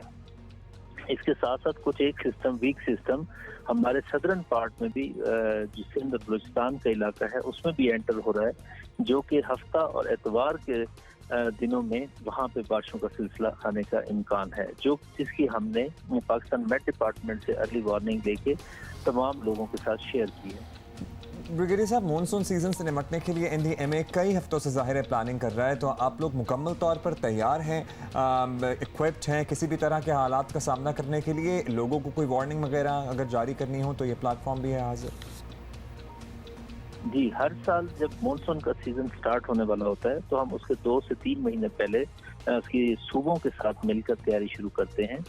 ये सिर्फ NDMA ने ही नहीं बरसात के मौसम में तमाम हिफाजती इक़दाम करने होते हैं, इसमें तमाम सूबे जिसमें PDMA जिनको कहते हैं और डिस्ट्रिक्ट अथॉरिटीज जो डिप्टी कमिश्नर के अंडर होती हैं मिल के तैयारी करनी होती है। जिन जिन इलाकों में रिवराइन फ्लड का चांस होता है वहाँ पे उसी हिसाब से तैयारी की जाती है। कराची, लाहौर, इस्लामाबाद, वहाँ पे अर्बन फ्लडिंग का चांस होता है तो वहाँ पे सिटी गवर्नमेंट जो है इसकी तैयारी करती है। इसी तरह हम तमाम जो स्टेक होल्डर होते हैं उनके साथ मिलकर ये तैयारी करते हैं और एक कॉन्टीजेंसी प्लान करते हैं जिसके तमाम के साथ बैठ के मशावरत होती है। पाकिस्तान आर्मी जिसमें है, पाकिस्तान नेवी, एयरफोर्स, तमाम को तैयार किया जाता है कि अगर कोई भी नागहानी सूरत हो तो तमाम लोग अपने जो वसाइल हैं बरूकार लाएं और लोगों को फौरी तौर पर इमदाद मुहैया की जाए। ब्रिगेडियर साहब, ये भी बताइएगा कि इस सिलसिले में हुकूमत पंजाब से आपका राब्ता है, किस किस्म की मदद आपको वहाँ से दरकार होगी? तमाम सूबों के साथ मिलकर, सिर्फ पंजाब नहीं बाकी तमाम सूबे भी ये हमारी इस प्लानिंग का हिस्सा होते हैं और उन्होंने भी अपनी पंजाब में भी इसी तरह बाकी सूबों की तरह अपनी पूरी तैयारी की हुई है। डिप्टी कमिश्नर्स को अलर्ट जारी किए हुए हैं। फेडरल फोरकास्टिंग डिवीजन जो लाहौर में ही है जो अगली वार्निंग देता है उसको तो concern deputy commissioner, Pakistan telecommunication authority, social media, electronic media तमाम से मिलकर अवेयरनेस किया जाता है। जिस तरह पंजाब में चनाब के दरिया में पानी ज़्यादा आने का खदशा है रावी में, तो उन्होंने अभी से ही लोगों को अर्ली वार्निंग दे दी है इनखला करने के लिए और साथ ही साथ जो अफेक्टेड एरिया हैं वहाँ पे कैंप एस्टेब्लिश करने की भी तैयारियाँ की जा रही हैं। बहुत शुक्रिया। तर्जुमान NDMA ब्रिगेडियर मुख्तार अहमद साहब हमारे साथ मौजूद थे। होपफुली जनाब ज़ाहिर बारिशें तो होनी हैं, सैलाब के जो खदशात हैं वो टल जाएँ और सब कुछ अंडर कंट्रोल रहे। ऐसे में अपने ही इंतजाम हैं जिन्हें बेहतर बनाने की ज़रूरत होती है और वो ठीक ठीक हों बेशक। लेकिन ऑब्वियसली अब बड़े कंसर्न की ये बात हो जाती है बिकॉज हमने इन द पास्ट काफ़ी डिज़ास्टर्स भी देखे हैं जब पुअर मैनेजमेंट हो या फिर उसको अच्छी तरह मैनेज ना किया गया हो। मुशीर वज़ीर आला पंजाब शहबाज गिल हमारे साथ हैं, उनसे भी पता कर लेते हैं कि क्या तैयारी हो रही है। बहुत बहुत शुक्रिया गिल साहब। ये बताइएगा कि फ्लड फोरकास्टिंग डिवीजन के मुताबिक जेहलम और चिनाब में बड़ी तुग़यानी आने वाली है और सैलाब का ख़तरा भी है। हुकूमत पंजाब ने इससे निमटने के लिए क्या तैयारी की है? जी बहुत शुक्रिया आपका। हालिया जो मानसून की बारिशें हैं उससे इस बात में कोई शक नहीं कि ख़तरा है और उसके लिए हुकूमत बिल्कुल अलर्ट है। पिछले 2 महीने से इस पे काम हो रहा था और जो काम हम कर रहे थे उसमें हमारी कोशिश ये थी कि हॉस्पिटल्स में वैक्सीन्स से लेके जो टेंट होते हैं, तंबू और कंबल और कश्तियाँ, ऐसी तमाम चीज़ें जो भी रिक्वायर्ड होती हैं रिलीफ़ के सिलसिले में, जो हमारा फ़्लड रिलीफ़ का जो डिपार्टमेंट है PDMA, उनके पास ये तमाम चीज़ें मौजूद हैं। स्पेशली जनूबी पंजाब के ऊपर भी फोकस किया गया है क्योंकि फ़्लड की ज़्यादा तबाहकारियाँ उस तरफ होती हैं, तो उस पर भी तमाम चीज़ों तो हुकूमत बिल्कुल अलर्ट है। इंशाअल्लाह ताला जो रेस्क्यू 1122 की हेल्पलाइन है उसके ऊपर 4000 के करीब लोग जो हैं वो काम बिल्कुल उनकी ड्यूटी लगा दी गई है, वो इस पर काम करेंगे और जहाँ जहाँ भी हमें ऐसी कोई चीज़ नज़र आई उस के हमें वहाँ मज़ीद लोगों को मूव करने की वो भी की जाएगी इंशाल्लाह। अच्छा गिल साहब, आपने खुद ही जिक्र कर दिया जनूबी पंजाब की तबाहकारियों का, तो 2010 में हमें याद है वो बारिशें जब हुई थी तो जनूबी पंजाब में बहुत बुरा हाल हुआ था। खुदा न खास्ता अगर इस दफ़ा भी बारिशें ज़ाहिर तवक्कुआत से ज़्यादा हो गई जो कि एक्सपेक्ट किया जा रहा है तो हालात बिगड़ सकते हैं। कुछ इक़दाम जिनका आप तस्करा कर सकें पर्टिकुलरली उस इलाके के लिए जो किए गए हैं? जी पहले तो आपको पता है कि हम सबको अल्लाह मियाँ से दुआ करनी चाहिए कि जो कुदरती आफात होती हैं उससे अल्लाह मियाँ हमें महफूज रखें। वो अमेरिका हो, वो पाकिस्तान हो, वो कोई भी जगह हो। आपने देखा होगा जब अमेरिका में भी तूफ़ान आते हैं तो कीमती जानें ज़ाया होती हैं। तैयारियाँ बिल्कुल करनी चाहिए, कर रहे हैं और करेंगे भी, लेकिन सबसे पहले हमें अल्लाह मियाँ से दुआ करनी चाहिए कि जो ये तूफ़ान है या जो सैलाब है ये कम से कम इसका इफ़ेक्ट आए हमारे लोगों पे। जनूबी पंजाब में इसके लिए एक मैं बता देता हूँ, जो एक सेंट्रल ऑफिस, कमांड ऑफिस बना हुआ है मुजफ्फरगढ़ में, वेयर हाउस आप उसे कह सकते हैं इनका, उसमें तमाम सहूलियात जैसे मैंने पहले कहा कंबल, टेंट, कश्तियाँ, तमाम चीज़ें वहाँ पर प्रोवाइड की गई हैं। वैक्सीन, सांप के कांटे की वैक्सीन, मच्छर के लिए वैक्सीन, ये तमाम चीज़ें वहाँ प्रोवाइड की गई हैं। कोई तकरीबन 850 कश्तियाँ भी हैं पंजाब के जो निशेबी जो दूर दराज के इलाके हैं उनमें से लोगों को निकालने के लिए एक कश्ती में तकरीबन 20 लोग बैठते हैं। तो ये इस तरह के तमाम इंतज़ामात गवर्नमेंट ने बहुत पहले से कर लिए हैं। इंशाल्लाह अल्लाह से दुआ है कि बहुत बड़ी आफत ना आए, लेकिन बहरहाल जो भी हुआ उसके लिए हुकूमत तैयार है और हर तरह की जो भी मदद होगी अपने शहरियों को देंगे। अच्छा गिल साहब, अल्लाह से तो हम दुआ कर रहे हैं, हम भी कर रहे हैं, सभी दुआगो हैं कि बारिश हो, लेकिन जितनी ज़रूरत है बस उतनी ही हो। लेकिन जाहिर है हम यहाँ पर इंशाल्लाह सब ठीक हो जाए बात कर रहे हैं। तो ये भी आप बताइएगा कि इस तरह की कुदरती आफात के नतीजे में सबसे बड़ा जो मसला पैदा होता है वो है आबादियों की नकल मकानी का मसला, उन्हें महफूज मकामात तक पहुँचाना, इसके लिए आर्जी जगह बनाना। अब लाहौर की तरह माइन ना कीजिएगा, लेकिन ये बता दें कि वज़ीर आला साहब कितने लोगों को खुद गाड़ी में महफूज मकामात पर ले जा सकेंगे? गिल साहब माइंड भी कर जाते हैं ना जल्दी। सारे बड़े संजीदा थे, आखिर पे आपने बाज नहीं आना होता आप लोगों ने कोई ना कोई ऐसा सवाल करना होता है जिससे मुझे पता चलता है कि आप ही का प्रोग्राम है, तो उसका भी शुक्रिया। लेकिन अब संजीदा बात पर आते हैं, लफाजी और जुगतबाजी से निकल के। तो संजीदा बात ये कि क्योंकि ये एक संजीदा मसला है, इसके लिए जितने भी टेंट दरकार हैं वो हमने कोशिश की है उनको प्रोवाइड करने की। आपको जैसे बताया कि मुजफ्फरगढ़ में जो सेंट्रल वेयर हाउस है उसमें कश्तियाँ, टेंट, तमाम चीज़ें प्रोवाइड की गई हैं ताकि लोगों को एक जगह से दूसरी जगह पर नकल मकानी की जाए। फिर लोगों से हमारी गुजारिश ये होगी कि जब ज़िली हुकूमत या पंजाब हुकूमत या PDMA उनसे गुजारिश करे मीडिया के थ्रू, अखबारात के थ्रू, रेडियो के थ्रू, कि वो अपने आप को अगर सैलाब ज़्यादा हो कि वो अपने आप को और अपने जानवरों की नकल मकानी टाइम पर शुरू कर दें। क्योंकि जो बहुत नशेबी इलाके होते हैं वहाँ पर जब पानी भर जाता है तो इंसानों को तो कई दफ़ा हम निकाल लेते हैं वहाँ से। आपको पता है अल्लाह के हुक्म से हमारी पाक अफवाज जो हैं वो हमेशा ऐसे मुश्किल वक्त में कौम के साथ आकर खड़ी होती हैं, तो हम अपने लोगों को, शहरियों को निकाल लेते हैं। लेकिन बहुत सारे जानवर अपनी जानों से जाते हैं। तो अगर ऐसी कोई कॉल आपको अलर्ट दिया जाता है तो काइंडली उसको सीरियस लें और उस टाइम पे फौरी तौर पर वहाँ से जो मूवमेंट है वो जो ज़रा ऊंचे इलाके उनकी तरफ करनी चाहिए। राइट, तैयारी आपकी पूरी है। मुशीर वज़ीर आला पंजाब शहबाज गिल हमसे बात कर रहे थे, और जो हमें देख रहे हैं आज पहली बार देख रहे हैं, गिल साहब से हमारी अब ज़रा फ्रैंकनेस है, हम उनसे सवाल इस किस्म के कर लेते होते हैं जिस तरह उनके जवाब में भी आपने स्टूडियो आए ना तो बड़ा मजा आएगा, तो हम आपसे मिलेंगे। It be a very interesting show. अच्छा जी, मूविंग ऑन, और अभी बारिशों की बातें हमने मजीद करनी है क्योंकि इस्लामाबाद में, लो जी ये भी सुन लो कि इस्लामाबाद में मानसून बारिश का सिलसिला जो है वो कल रात से वक्फे से जारी है। तो दोबारा एक दफ़ा याद दिला दूं कि मैं कल ही वापस आई हूँ लेकिन बारिशें नहीं हुई और कल रात से स्टार्ट हो गई कि मतलब कि I can not get over it, I am sorry. जाते ही जो है वो मौसम जो है वो सुहाना होना शुरू हो जाता है आपके उस शहर से निकलते ही। महकमा मौसमियात का कहना है कि बारिश का सिलसिला हफ्ते के रोज तक जारी रहेगा। बादलों की रिमझिम और बूंदाबांदी के रक्स का अहवाल, वाह वाह। अब्दुल्ला, पहले वो महबूब था, अब वो ये रिमझिम और ये बादलों का रक्स। भाई मौसम जब हसीन होता है तो इंसान तो शायराना हो जाते हैं आप। Nausheen Yousuf, over to you.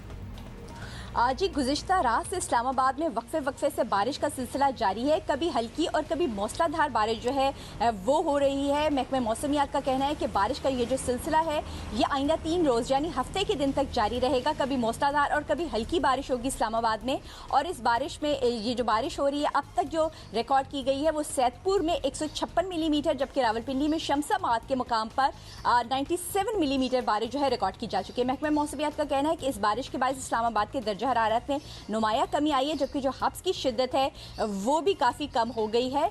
इस बारिश के बाद जो इस्लामाबाद के नज़ारे हैं वो बहुत खूबसूरत हो गए हैं। हर तरफ जो सब्ज़ा है वो धुल गया है और हर तरफ हरियाली ही हरियाली है इस्लामाबाद में, जिसके बायस इस्लामाबाद के नज़ारे दिल फरेब हो गए हैं। और ये इस्लामाबाद में होने वाली इस मानसून की पहली अच्छी बारिश है। भाई बहुत शुक्रिया नौशीन यूसुफ, आप एंजॉय करें, मौसम से लुत्फ अंदोज़ हों। और हम क्या कह सकते हैं ऐसे में। वैसे कराची में भी जब सुबह उठे तो ऐसा लग रहा था कि कहीं कहीं बारिश के आसार हैं, बारिश कहीं हुई है, लेकिन जाहिर है। और बाय द वे कराची में बारिश की क्या बात करें, परसों जो बारिश हुई थी ना, कोई 10 मिनट की बमुश्किल बारिश हुई थी, उसके बाद मैं दोस्तों को जानता हूँ 48 घंटे से उनके यहाँ लाइट नहीं आ रही।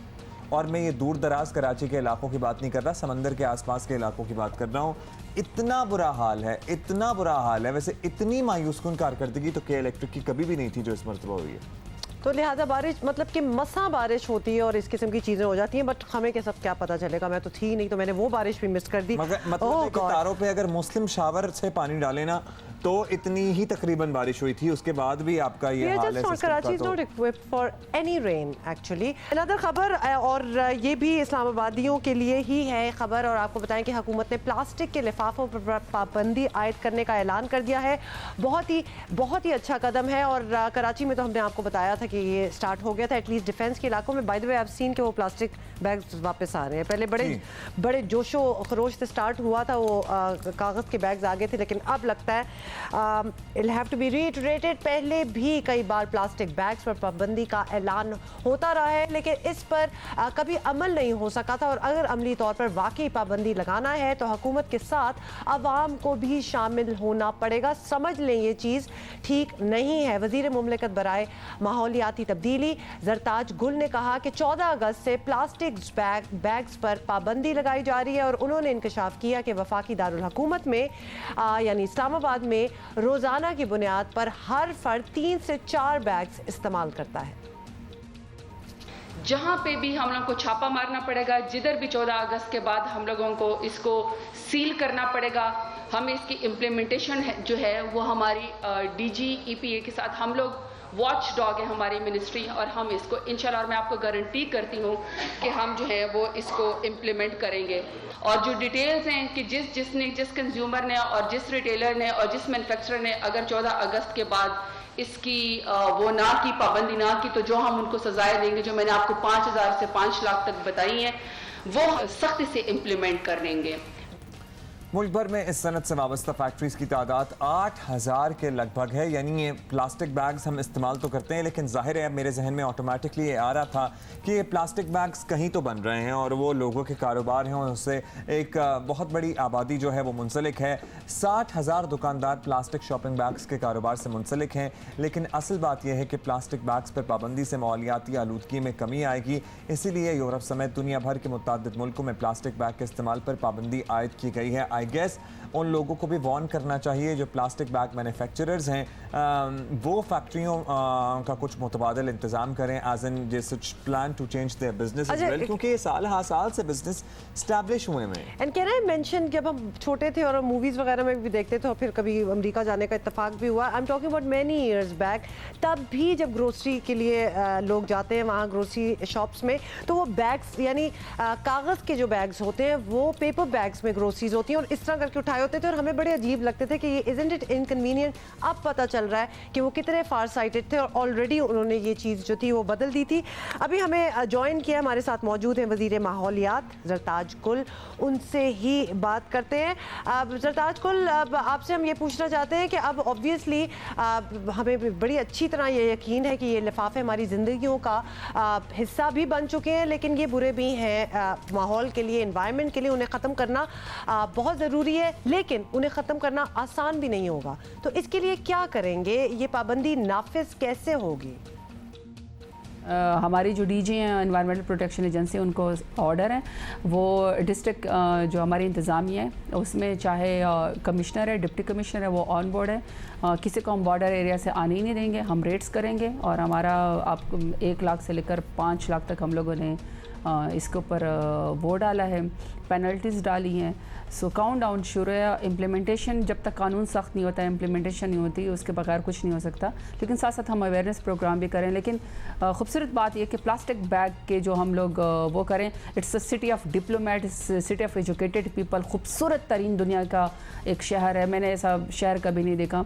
तो उसमें मैंने तो नोटिस ही किया कि सारे एजुकेटेड लोग मेरे साथ खुद ही ऑन बोर्ड है, स्टूडेंट्स मेरे साथ ऑन बोर्ड है और वो कहते हैं ये बड़ा अच्छा कदम है जो आप लोग सिंगल प्लास्टिक बैग के ऊपर जो है आप इसके ऊपर बैन करने जा रहे हैं। खूबसूरत, इससे भी खूबसूरत बात है कि सारे पार्लियामेंटेरियंस, चाहे वो अपोजिशन के हैं, चाहे हमारे एलाइज हैं, चाहे हमारी अपनी पार्टी के हैं, सारी parliamentary oversight committee of climate change, they are all on. बिल्कुल आप सही कह रही हैं, क्योंकि बात अगर सही हो तो लोग समझने में आसानी भी हो जाती है। So definitely people are with you on that. बताइएगा ज़रताज कुल साहिबा कि ये सिलसिला इस्लामाबाद से बाहर भी ले जाने का इरादा है, दूसरे इलाकों में ये पाबंदी कब से लगवा रहे हैं आप लोग? क्योंकि जाहिर है you should not be only concern Islamabad, लेकिन एक अच्छा स्टार्ट होगा इस्लामाबाद से। ट्रू, बिल्कुल ले जाएंगे। आई थिंक इंशाल्लाह जब दुनिया याद रखेगी, ये ज़रूर याद रखेगी कि पाकिस्तान को जो है हम लोगों ने प्लास्टिक फ्री कर दिया था। और मैं बार बार कह रही हूँ सिंगल प्लास्टिक बैग की मैं बात कर रही हूँ, जो शॉपिंग बैग जो है मैं उसकी बात कर रही हूँ कि हम लोगों ने फ्री कर दिया था। इस्लामाबाद कैपिटल है, इसकी खूबसूरती सबसे पहले, और मेरी फेडरल गवर्नमेंट है तो हमारी जुरिस्डिक्शन यही है। बाद में सूबों के साथ भी हमने SRO बनाया ही ऐसे है कि अगर उसको कोई पढ़े तो वो इंशाल्लाह सूबों के साथ भी इम्प्लीमेंटेशन में बड़ा खूबसूरती से चला जाएगा। कोई उसको मुश्किल नहीं होगी कि इस्लामाबाद में तो हो गया तो बाकी सूबों में कैसे होगा। हमने वो जो ऑर्डर है वो चूँकि इतनी डिलिब्रेशन के बाद हमने जो SRO निकाला है उसमें आप ये देखिएगा कि उसको अगर आप पढ़ें तो वो हमें सूबों के अंदर भी इम्प्लीमेंटेशन करने में बड़ी आसानी हो जाएगी। KPK trying their level best और वो अभी से रेड्स भी कर रहे हैं और वो लोग बैन भी कर रहे हैं। हुंजा बिल्कुल फ्री हो गया है, गिलगित बल्तिस्तान में भी बिल्कुल कमिश्नर हमारे साथ ऑन बोर्ड है। आप देखेंगे कि इंशाल्लाह पाकिस्तान जो है वो सिंगल प्लास्टिक बैग को पूरे पाकिस्तान में मॉडल हम ज़ाहिर इस्लामाबाद बनाएंगे और फिर इंशाल्लाह पूरे सुबह करेंगे। इंशाल्लाह बिल्कुल, हम भी यही चाहते हैं कि पूरे पाकिस्तान से ही प्लास्टिक बैग ख़त्म हो जाए। सिंगल यूज़ प्लास्टिक बैग की ज़रताज गुल साहिबा बात कर रही हैं। आप ये भी बता दीजिएगा कि ये एक ऐसा काम है ऑब्वियसली जो सिर्फ हुकूमत का नहीं है, माहौलियात के तहफ़्फ़ुज़ के लिए सबको आगे आना होगा। ये ऑब्वियसली जो लोग हमें देख रहे हैं उनके लिए भी हम ये कह रहे हैं। अवाम के लिए आप क्या सजेशन देंगी? अवाम को क्या करना चाहिए, क्या किरदार होना चाहिए हम सबका?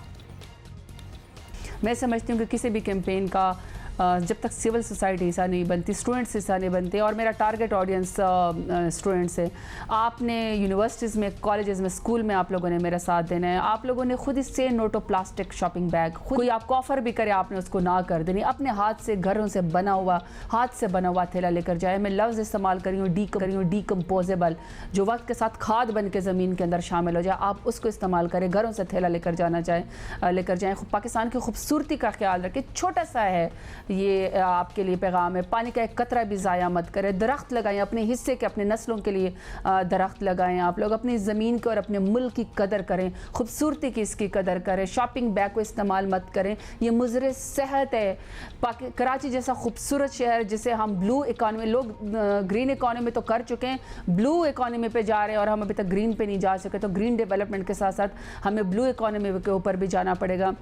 हमें कराची को साहिल इतना खूबसूरत है कि अगर आप प्लास्टिक की इंतहा देखें तो असेसमेंट है कि 25 साल के बाद खुदा न खास्ता जिस तरीके से हम प्लास्टिक शॉपिंग बैग और बॉटल इस्तेमाल करें, कराची में एक दिन कराची के समंदर के अंदर मछलियों से ज़्यादा प्लास्टिक के बैग्स होंगे। तो आपने मरीन लाइफ को अगर बेड़ा गर्क करना है तो आप लोगों ने वो इस्तेमाल आपको तर्क करना पड़ेगा। तो आप मेरे साथ इस कैंपेन का हाथ दें। ये आपका मुल्क है, मुल्क की ओनरशिप ले, चाहे वो क्लीन हो चाहे वो ग्रीन हो। पाकिस्तान योर कंट्री, राइट, बहुत बहुत शुक्रिया। कंट्री इंडीड, और हमें अपने ही मुल्क का ख्याल रखना है।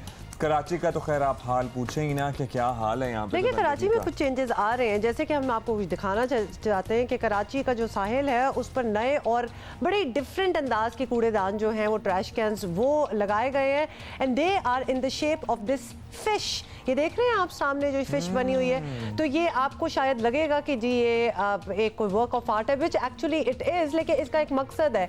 ये एक ट्रैश कैन है, तो लिहाजा जो कूड़ा फेंकते हैं इस फिश में आप डाल दें। लोग ये समझ रहे हैं कि ये ऐसी चीज़ है जिसके अंदर बैठ के या जिसके साथ खड़े होकर आप तस्वीरें खिंचवाएं, तस्वीर भी खिंचवा लें, खूबसूरत सी चीज़ है। बट तो सबसे पहले ये आ रहा था कि इसके अंदर बैठे एग्जैक्टली, तो आई थिंक कुछ इंडिकेशन भी साथ लगानी चाहिए कि this is a trash can, या फिर कूड़ा इधर फेंक के कोई बोर्ड लगा दें समथिंग, ताकि लोगों को पता चले। हाँ, हमने तो आपको बता ही दिया, तो लिहाजा अब तो कोई गुंजाइश रहती नहीं है। But still they are beautiful, it's an innovative idea. और कूड़ा इसमें प्लीज़ जमा करें और फिर यहाँ से खाली हो जाएगा। तो कोई नाइस सी व्यू पे लगे हुए हैं। अब्दुल्ला, देखा है कोई? नहीं, मैंने देखा नहीं है, गुजरते हुए चेक करेंगे कि क्या सीन है वहाँ पर, लेकिन होपफुली लोग इनका इस्तेमाल भी करेंगे। लग तो जाती हैं चीज़ें, लेकिन इस्तेमाल भी होना इनका बहुत ज़रूरी है। एंड आई गेस कि साहिल की सफाई का, एज इन रेत की सफाई का भी कोई अर्जेंट बेसिस पे इंतज़ाम करना चाहिए, क्योंकि पूरी दुनिया में रेत साफ़ करने की मशीनें मौजूद हैं। सिर्फ हमारी यहाँ ही है कोई ऐसा मसला कि यहाँ पे मौजूद जो रेत है उसे साफ़ नहीं किया जाता। मैं आपको एक बात बताऊँ कि मैं माय नेफ्यू, जिसको भी मैं मिल के आई हूँ इस्लामाबाद में, 3 साल का है, और उसने मुझे ये कहा कि मैं कराची आना चाहता हूँ। छोटा सा बच्चा है, उसको भी ये अंदाज़ा है, लेकिन मैं गलती से उसको सी व्यू ले गई। ऑब्वियसली बच्चों को ओशन देखना है, सी देखना है, जब वो कराची आया हुआ था। तो इस पर मुझे कहता है पप्पू, जब मैं आऊँगा नेक्स्ट टाइम तो प्लीज़ आप सी व्यू का पानी बदल देना। यानी वो बच्चा छोटा है तो कह रहे सी का पूरा पानी बदल दें, क्योंकि वो सी बहुत गंदा था। बच्चा अब ये फील कर रहा है कि हमने काफ़ी गंद बचा दिया है, and we really need to reverse this. तो सफाई इज़ द ओनली थिंग जो हम लोग कर सकते हैं कि प्लीज़, अब तो इतने बड़े बड़े खूबसूरत ट्रैश कैंस बन गए हैं, प्लीज़ इसमें आप अपना कूड़ा डालें, एंड ऑल्सो प्लास्टिक ना यूज़ करें। अच्छा जी, अभी हम आगे बढ़ेंगे। और हमने आपको कल बताया था, इनफैक्ट आपसे हमारी कल मुलाकात हुई थी इस्लामाबाद में, जब आप एक इंटरव्यू करके आई थी। अच्छा लगा आपको? Very nice. और वज़ीर आज़म की ड्रेसिंग की क्योंकि तारीफ हो रही थी, इसलिए सोचा हमने कि इनके कपड़े जो दर्जी बना रहे हैं उनसे भी मुलाकात कर ली जाए। और वज़ीर आज़म साहब ने, आपको पता है, बड़े सिंपल और बड़े ही ग्रेसफुल कपड़े पहने हैं। उसमें कोई शोखी नहीं थी, कोई शोशा का एलिमेंट नहीं था। It was very nice, simple and elegant. और अगर आपने वो मेरी रिपोर्ट देखी हो तो उसमें भी मैंने मेंशन किया था, और इनफैक्ट वो डिज़ाइनर थे, उनका भी यही मकसद था। वज़ीर आज़म जो है वो ही प्रमोट्स सिंपलिसिटी। ये देखिए, ये ड्रेस हम उनको दिखा रहे हैं, तो लिहाजा उन्होंने भी यही बताया था कि उसमें कोई काम नहीं हुआ था। It was a very simple and a very, जिसको कहते हैं ना, इनएक्सपेंसिव। वज़ीर आज़म के कामयाब दौरे अमेरिका के दौरान उनकी खुशलिबासी के खूब चर्चे रहे हैं। और गुज़श्ता रोज़ जियो पाकिस्तान ने डिज़ाइनर फ़हाद साहब से बात की थी, जिन्होंने इमरान खान के लिए लिबास तैयार किए थे। अब फ़हाद साहब के ब्रांड मुख्तलिफ मोहतरम की जानिब से बयान दिया गया है कि फहद सैफ अगरचे वज़ीर आज़म के लिबास तैयार करते हैं, लेकिन यह सहूलत पाकिस्तान में मैसर किसी के लिए भी लिबास तैयार करने के ही बराबर है और इसको इमरान खान साहब के लिए डिज़ाइनर वेयर या खुसूसी लिबास तैयार करने से तशबीह ना दी जाए। ये कोई जाहिर है कि I think it was very understood it's evident कि it's this is Pakistan national dress, हर कोई यही पहनता है। इट्स पाकिस्तान नेशनल ड्रेस, ये कोई हुगो बॉस या शनेल या डीएनजी या फिर विसाचे का सूट नहीं था। इट्स वेरी पाकिस्तानी और ये ऑस्टेरिटी को पूरी तरह से उसका ख्याल करते हुए बनाया गया था। फहद सैफ के मुताबिक वज़ीर आज़म के लिबास के लिए कोई खुसूसी एहतमाम नहीं किया जाता और ना ही इस हवाले से कोई प्रोटोकॉल तय किया गया है। फहद सैफ ने मज़ीद कहा कि वो वज़ीर आज़म समेत तमाम शहरियों को यकसर सहूलियात फराहम करते हैं। यहाँ भी अगर आप जाएँ, जैसे कि एक और ब्रांड है एम्बेसडर, जिनके रिप्रेजेंटेटिव यहाँ भी आए थे, जो कि सदर बुश तक के कपड़े बना चुके हैं और ओबामा तक के कपड़े बना चुके हैं। तो anybody can just walk in and get their clothes made और यही सिलसिला है। और ये जो पाकिस्तान के अपने ब्रांड्स हैं, इनकी प्राइसेस का आप कंपैरिजन नहीं कर सकते जो इंटरनेशनल ब्रांड्स हैं उनके सूटिंग्स के साथ। तो अगर वज़ीर आज़म कोई बहुत महंगा सूट पहनते तो शायद उसमें कोई अंसर होता कि भाई कोई बहुत स्पेंड किया गया है, लेकिन ये शलवार कमीज़ वेस्ट कोट तो इज़ नॉर्मल।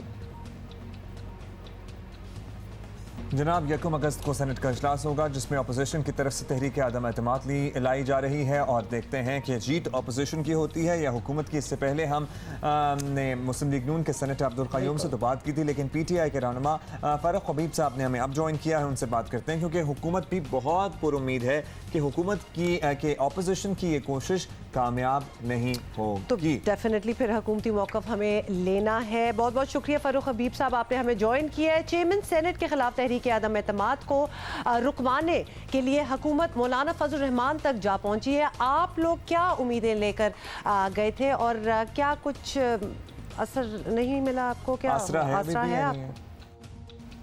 देखिए, मैं ये समझता हूँ कि जो चेयरमैन सेनेट को हटाने वाला मामला है ये टोटल बदनीयती की बुनियाद के ऊपर है और ये शिकस्त खुर्दा अपोजिशन है जिन्होंने कहा था हम बजट पास नहीं होने देंगे। ये कहते थे कि हम जो है वो वज़ीर आज़म इमरान खान की हुकूमत को गिरा देंगे। ये तमाम चीज़ों के अंदर नाकामी के बाद जो है अब ये चेयरमैन सेनेट के, ये जो पीपल्स पार्टी आज इनके साथ साथ हैं, ये चेयरमैन सेनेट को बनवाने वालों में से शामिल है। और एक बलूचिस्तान से एक ऐसे नुमाइंदे को सामने लेकर आए थे जो तमाम हाउस को बिल्कुल साथ लेके चल रहे थे और आज तक तारीख़ के अंदर कभी किसी चेयरमैन सेनेट के ख़िलाफ़ अदम एतमाद की सूरत हाल नहीं आई। ये चाहते हैं कि कौमी असम्बली की तरह सेनेट के माहौल को भी हम ख़राब करें और ये जो जमहूरी अमल चल रहा है, सिस्टम है, इसको सबोटाइज करें। इस सारे निज़ाम को, इस सिस्टम को बचाने के लिए अगर मौलाना फजल रहमान साहब के पास गए हैं तो उनके सेनेटर्स हैं और मैं समझता हूँ कि ये एक आज़ाद हैसियत से सादिक संजरानी साहब चेयरमैन सेनेट बने और उनके साथ वज़ीर आला, क्योंकि वो बलूचिस्तान से हैं, वज़ीर आला बलूचिस्तान भी साथ हमरा थे। हमारे सेनेटर शिबली फराज साहब जो कायदे अवान हैं वो भी उसके हमरा थे। तो मैं ये समझता हूँ मकसद यही था कि जिन जिन लोगों के जो हैं वहाँ पर वोट्स हैं उनके साथ इसके ऊपर बातचीत की जाए ताकि जो सेनेट का माहौल है वो इस अदम एतमाद जो है वो ख़राब ना किया जाए।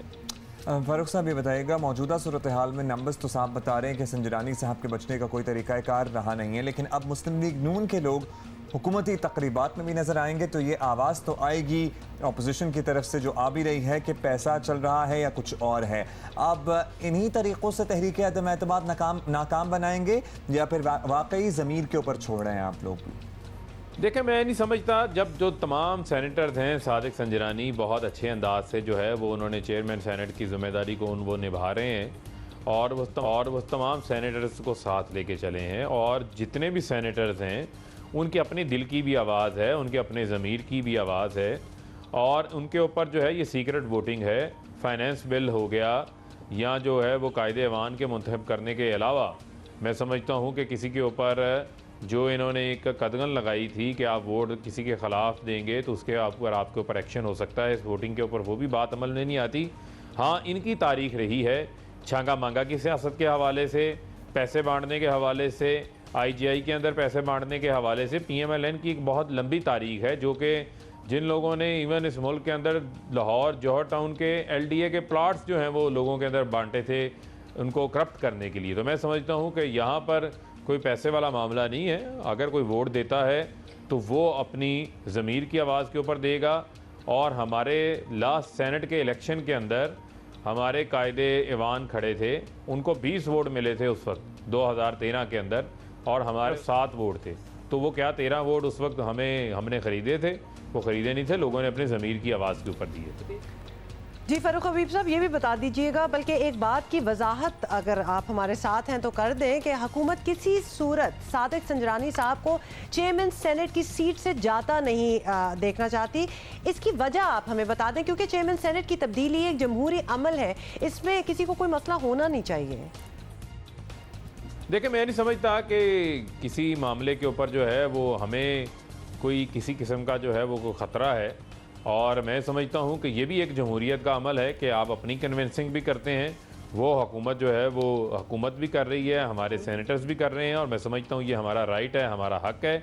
इवन जो डिप्टी चेयरमैन है सेनेट में सलीम मांडीवाला, उनके ख़िलाफ़ भी जो है वो हमने अदम एतमाद की तहरीक दी है, उनको हमने 32 वोट दिए थे। हमारे अरकान का भी जो है उनके ऊपर से एतमाद ख़त्म हो गया है। तो कहने का मकसद ये है कि इससे किसी किस्म की जमहूरियत को कोई ख़तरा नहीं है, बल्कि मैं समझता हूँ कि जमहूरी अमल को नुकसान जो है वो अपोजिशन पहुँचाने। अच्छा जी, अच्छा जी, पाकिस्तान में भाई आप खुद ही गूगल कर लीजिएगा, ठीक है। और हमें बता दीजिएगा, पाकिस्तान में 50% से ख़ानदान 2 वक्त का खाना भी नहीं खा सकते। ये इंतहाई हसास और संजीदा नौयत का मौजू है। ये ख़ानदान शदीद किस्म की ग़िज़ाई किल्लत का शिकार हैं। कौमी ग़िज़ाई सर्वे में बड़ी परेशान कुन बातें सामने आई हैं, जिससे यकीन मानिए हम कभी कभी घर में खाना ज़ाया भी हो जाता है, या कभी आप खाना छोड़ देते हैं। पर्टिकुलरली छोटे बच्चे जो हैं जी, पसंद नहीं आ रहा है या नखरे दिखा रहे हैं, तो वो क्यों नहीं? हम उसी मुल्क में रहते हैं जहाँ कई ख़ानदानों को 2 वक्त का खाना तक मैसर नहीं है। एब्सोल्युटली, और हम बिल्कुल इसीलिए ये बात कर रहे हैं कि जब हम सोचते हैं ना ये खाना ज़ाया हो रहा है, ये पूरी डिटेल जो अभी हम आपको बता रहे हैं, दीज आर द रीजंस कि आप ज़रा कदर करें और उतना ही बनाएं और उतना ही खाएं जितनी ज़रूरत है। कौमी न्यूट्रिशन सर्वे में मुल्क में ग़िज़ाई किल्लत की शरह में इजाफा रिकॉर्ड किया गया है, और सिंध, फाटा और बलोचिस्तान में ग़िज़ाई किल्लत की शरह में इजाफा हुआ। इस न्यूट्रिशन सर्वे में पहली बार ज़िलाई सतह पर एदादो शुमार जो हैं वो जमा किए गए, और वज़ीर आज़म पहले ही तकरीर, अगर आप लोगों को याद हो, उसमें इस तरफ तवज्जो दिला चुके हैं। हमारे 45% पाकिस्तान में उनको बीमारियां, स्टंटेड ग्रोथ, ना वो पूरे कद पे पहुंच सकते हैं, ना उनके ज़हन ग्रो कर सकते हैं। 45% बच्चे को हमने यानी कि मौका ही नहीं दिया इस मुल्क में आगे जाने का। और सिंध में 5 साल से कम उम्र के 50% बच्चे नामुकम्मल नशोनुमा के मसले का शिकार हैं। 5 से 10 साल की उम्र के बच्चों में भी नाकाफ़ी नशोनुमा के संगीन मसाइल दरपेश हैं। खैबर पख्तूनख्वा में 4-5 साल या इससे कम उम्र के 40% बच्चे नामुकम्मल नशोनुमा के मसले का शिकार हैं। हर 10 में से 2% बच्चे जिस्मानी कमज़ोरी, 20% बच्चे कम वज़न, 10% से ज़ायद वज़न का शिकार हैं। 10% ज़ायद वज़न का शिकार है। एक्चुअली इसी सारी सूरत हाल पर बात करेंगे। सेक्रेटरी सेहत खैबर पख्तूनख्वा फ़ारूक जमील साहब ने हमें ज्वाइन किया। शुक्रिया फ़ारूक साहब, आपने वक्त दिया। फ़ारूक साहब, नेशनल न्यूट्रिशन सर्वे में जो बातें सामने आई हैं वो बहुत ही परेशान कर देने वाली हैं। सुबह खैबर पख्तूनख्वा के हालात बहुत ज़्यादा ख़राब बताए गए हैं। हालात इतने ख़राब कैसे हो गए? ग्रेजुअली ये सूरत हाल हुई या फिर शुरू से ये मामला था? बिस्मिल्लाहिर्रहमानिर्रहीम जी, सबसे पहले मैं आपका शुक्रिया अदा करता हूँ कि आपने मुझे मौका दिया कि जो ये न्यूट्रिशनल सर्वे, नेशनल न्यूट्रिशनल सर्वे आए हैं, इसके बारे में बात कर सकूँ। बिल्कुल भी नहीं जी, जो खैबर पख्तूनख्वा के हालात है उसके अगर आप फिगर्स देख लें तो अब भी वो नेशनल फिगर से बेहतर हैं। आप देख लीजिए, स्टंटिंग जो है वो तकरीबन जो पहले नेशनल सर्वे हुआ था, आई थिंक इट वाज इन 2011, उसमें 48% स्टंटिंग थी और अब ये 40% पे हैं।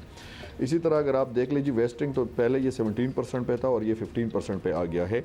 इनीमिया जो नेशनल लेवल पे है वो तकरीबन 53% है, और इस सर्वे में केपी में ये तकरीबन 49% पे हैं। तो पहले से हालात ठीक है, जो ओवरऑल हालात है वो इतने अच्छे नहीं है, लेकिन पहले से ये बेहतरी इसमें आई है, और अब भी जो नेशनल फिगर, उन फिगर से केपी में हालात बेहतर हैं। जमील साहब, खैबर पख्तूनख्वा भर में बच्चों की बड़ी तादाद, करीबन 40% कहा जा रहा है, स्टंटिंग का शिकार बताई जाती है। ये कोई नज़रअंदाज करने वाली चीज़ ऑब्वियसली नहीं है। क्या हुकूमत को अंदाज़ा था कि हालात इतने बिगड़ चुके हैं? देखिए, जैसे मैंने पहले आपको बताया कि बिल्कुल ये बात सही है कि स्टंटिंग का जो परसेंटेज है खैबर पख्तूनख्वा में वो 40% है, लेकिन पहले जो सर्वे हुआ था तो ये 48% था। उससे जो इक़दामात गवर्नमेंट ने किए, उन्हीं इक़दामात के नतीजे में ये 48 से 40% पे आ गया है।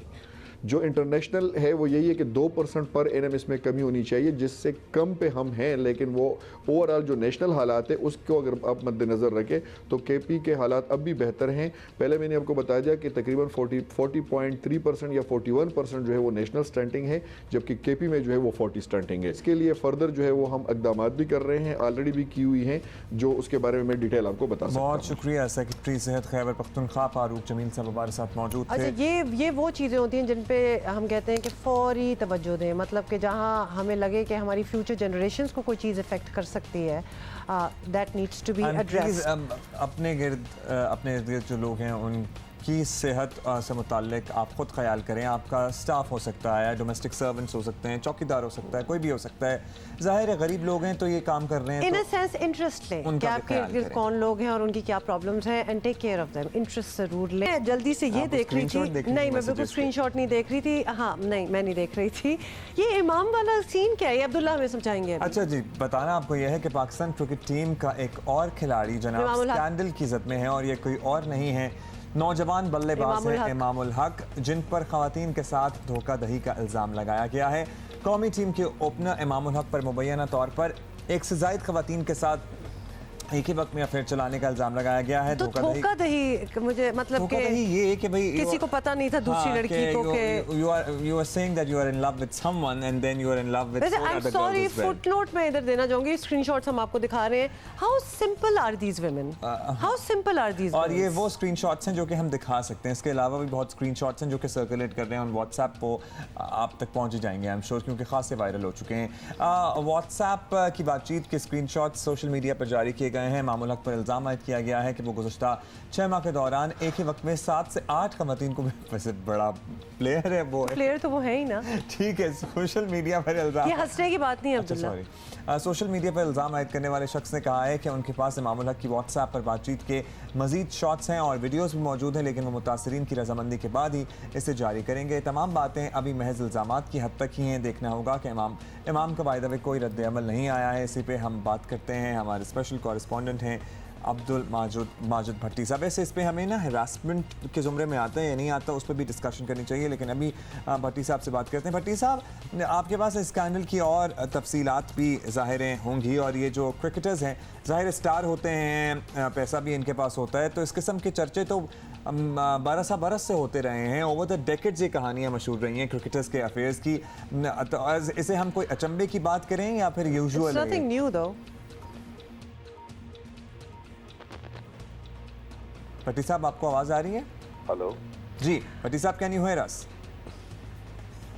भट्टी साहब, दोबारा से पूछ लेते हैं आपसे कि मतलब इसमें नई बात आप बता दें ज़रा क्या है। और ये एक और बात हमने पूछी थी कि ये हरासमेंट के ज़ुमरे में आएगी। अभी तो बातें जो हैं वो अनफोल्ड हो रही हैं, अभी तो it's a very developing story जिसे कहते हैं।